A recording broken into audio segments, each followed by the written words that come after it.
बिस्मिल्लाहिर्रहमानिर्रहीम। अस्सलाम वालेकुम। सामईन, आपने ज़्यादातर लोगों के माथे और पाँव पर स्याह निशान देखे होंगे जो ज़्यादातर उन लोगों के होते हैं जो बाकायदगी से नमाज पढ़ते हैं। कई लोगों का मानना है कि ये निशान बुजुर्गी की इलामत है। अब इन निशानात के पीछे क्या खास वजह है और इसके बारे में कुरान और हदीस में क्या जिक्र मिलता है, इसके बारे में आज की वीडियो में हम बात करेंगे। हज़रत मोहम्मद सल्लल्लाहु अलैहि वसल्लम ने फरमाया, अल्लाह को दो कतरों और दो निशानात से ज़्यादा कुछ भी अजीज़ नहीं। एक वो कतरा जो अल्लाह के खौफ से आंख से गिरे और एक उस खून का कतरा जो अल्लाह की राह में लड़ते हुए गिरे। दो निशानात में एक वो निशान जो अल्लाह की राह पर चलते हुए बने और दूसरा वो निशान जो अल्लाह की जानिब से हमें सबसे अहम जिम्मेदारी यानी नमाज पढ़ते वक्त बने। नमाज में ये निशान सजदा करने की वजह से बनता है। ये अक्सर नमाजियों के माथे पर नजर आता है और हमारे मुआशरे में ऐसे लोगों को कद्र व इज़्ज़त की निगाह से देखा जाता है। इस हवाले से कई लोग कुरान की सूरह अल-फतह की एक आयत का हवाला देते हैं जिसमें अल्लाह फरमाते हैं, सजदों के असर से उनकी पेशानियों पर निशान पड़े हुए हैं। अब माथे पर मौजूद इस निशान की वजह क्या है? माथे पर इस काले निशान के हवाले से कई तशरीहात हैं, जबकि कुछ कहते हैं कि सजदे के दौरान मर्दों के बराह रास्त और मुकम्मल तौर पर ज़मीन को छूने के नतीजे में ऐसा होता है।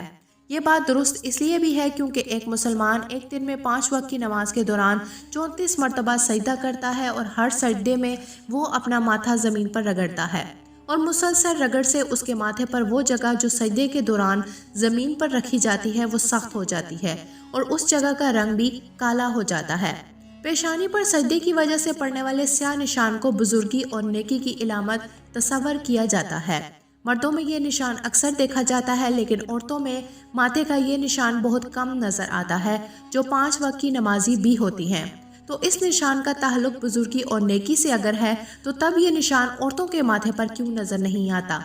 साइंसी जबान में इसकी वजह यह भी हो सकती है कि एक मर्द और औरत की जिल्द में फर्क होता है। एक मर्द की जिल्द सख्त और मजबूत होती है और मुसलसल रगड़ की वजह से ये निशान उनके माथे पर जाहिर होता है, और मर्द मस्जिद में जहाँ सजदा करते हैं तो वो जगह भी सख्त होती है क्योंकि एक मर्द औरत की निस्बत अपनी जिल्द का ज़्यादा ख्याल नहीं रखता, जबकि औरतें घरों में नरम कालीनों या जाए नमाज पर सजदा करती हैं और अपने सर को ज़्यादा जोर नहीं देती, जिसकी वजह से ये निशान औरतों में निहायत कम देखने को मिलता है। लेकिन कई मर्द और औरतें ऐसे भी होते हैं जो इस निशान को हासिल करने के लिए सजदों में अपने माथे को ज़ोर से ज़मीन के साथ रगड़ते हैं, और इसके पीछे वजह कुरान की यही आयत बयान की जाती है कि सजदों के असर से उनकी पेशानियों पर निशान पड़े होते हैं। कई उलमा के मुताबिक इस निशान का ताल्लुक क़यामत के दिन से भी है, जिस दिन कई लोगों के चेहरे रोशन होंगे और जिनकी पहचान उनके चेहरे पर मौजूद एक निशान से होगी, जो इस बात की निशानी होगी कि ये लोग दुनिया में अल्लाह के सामने सबसे ज़्यादा सजदा करते यानी नमाज पढ़ते थे। ये निशान जिल्द के नरम या सख्त होने की वजह से जिल्द पर देर से ये जल्दी पड़ता है। बाज़ ऐसे लोग भी हैं जो पक्के नमाजी और लंबे लंबे सजदे करते हैं, लेकिन उनकी पेशानी पर यह निशान नमूदार नहीं होता। कुछ लोग ऐसे भी देखने में आए हैं जो पेशानी पर पत्थर रगड़कर इस किस्म का निशान डाल लेते हैं ताकि लोगों में उनकी बुजुर्गी मशहूर हो, लेकिन जिसका दिल ईमान पर मुतमईन हो और वही करना चाहता हो जो अल्लाह ताला का हुक्म हो, तो उसे लोगों की बातें कोई नुकसान नहीं देंगी। लेकिन अगर कोई शख्स कस्तन ऐसा करता है हत्ता कि उसकी पेशानी में सजदे की इलामत जैसी चीज़ पैदा हो जाए, तो ये उसे दर्दनाक अजाब की हलाकत है। ये निशान जहाँ से माथे के ऊपर बाल शुरू होते हैं उसके ऊपर भुओं के दरमियान बनता है। ये निशान हर इंसान की जिल्द की हसासियत के मुताबिक होता है। कुछ लोगों की जिल्द ही ऐसी होती है कि जिस पर ये निशान बन जाता है, लेकिन कुछ लोग ऐसे होते हैं जो 5 वक्त के नमाजी भी होते हैं लेकिन उनके माथे पर यह निशान नहीं बनता। कुरान में पेशानी के जिस निशान का जिक्र है उससे मुराद ये नहीं कि ये निशान जिसके माथे पर नजर आए वो एक बुजुर्ग इंसान होगा, बल्कि इस आयत में ये निशान बुजुर्गी की इलामत नहीं, बल्कि इसका असल मतलब ये है कि चेहरे का वो नूर जो अल्लाह की इबादत करने से आता है।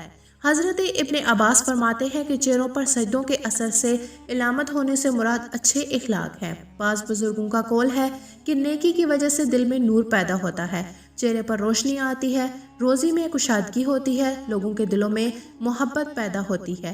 हज़रत मंसूर हज़रत मुजाहिद रहमतुल्लाह अलैह से कहते हैं कि मेरा तो ये ख्याल था कि इससे मुराद इस नमाज का ये निशान है जो माथे पर पड़ जाता है। آپ رحمۃ اللہ علیہ نے فرمایا یہ تو ان پیشانیوں پر بھی ہوتا ہے جن کے دل فرعون سے بھی زیادہ سخت ہوتے ہیں۔ سامعین، سورہ الفتح کی آیت نمبر 29 کی تفسیر میں یہ لکھا ہے کہ یہ نشان ان کے چہروں میں سجدے کے اثر سے ہے۔ اس سے مراد اطاعت و فرمانبرداری اور عبادت کا نور ہے، اور یہ کوئی ضروری نہیں کہ جلد کی سختی کی بنا پر یہ علامت ان کے چہرے میں سجدے والی جگہ پر ہو۔ پیشانی پر جلد کی سختی وغیرہ اور رنگ کی تبدیلی کی شکل میں اس علامت کی موجودگی اس شخص کے اخلاص اور صحیح ہونے کی دلیل نہیں، جیسا کہ اس چیز کا نہ پایا جانا اس بات کی دلیل نہیں کہ وہ شخص اچھا، نیک اور صالح نہیں ہے، وہ نماز میں سست اور قائل ہے، بلکہ اکثر یہ جلد کی حساسیت اور طبیعت پر منحصر ہے۔ اللہ تعالیٰ نے قیامت کے روز ان جگہوں پر جہنم کی آگ حرام قرار دی ہے جو اللہ کی عبادت کرتے وقت استعمال ہوتی ہے، اور ماتھے کا یہ نشان بھی اس میں سے ایک ہے، لیکن صرف جسم کے نشان کے طور پر نہیں بلکہ اللہ تعالیٰ کی رضا کی خاطر عبادت کرنے پر۔ حضرت ابو ہریرہ رضی اللہ تعالیٰ عنہ سے روایت ہے کہ آپ صلی اللہ علیہ وآلہ وسلم نے فرمایا، جہنم کی آگ ابن آدم کے سارے جسم کو کھا جائے گی سوائے اس کی پیشانی پر پڑے سجدوں کے آثار کے، کیونکہ اللہ تعالیٰ نے جہنم کی آگ کو ان پر حرام قرار دیا ہے کہ وہ سجدوں کے نشانات کو کھائے۔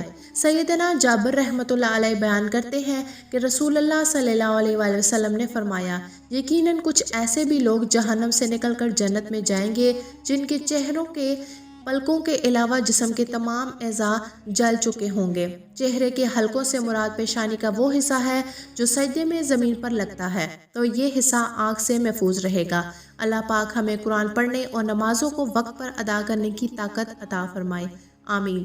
سامعین، امید ہے کہ آپ کو آج کی ویڈیو پسند آئی ہوگی۔ اگر آپ کو ویڈیو پسند آئے تو ویڈیو کو لائک کریں اور چینل کو سبسکرائب کریں۔ اگر آپ نے ابھی تک ہمارے چینل کو سبسکرائب نہیں کیا تو آپ سے گزارش ہے کہ چینل کو سبسکرائب کریں تاکہ آپ کو آنے والی ویڈیوز کا نوٹیفیکیشن ملتا رہے۔ سامعین، ان ویڈیوز کو اپنے دوستوں اور چاہنے والوں کے ساتھ بھی شیئر کریں تاکہ دوسروں کے علم میں بھی اضافہ ہو سکے۔ اللہ پاک ہم سب کا حامی و ناصر ہو، آمین یا رب العالمین۔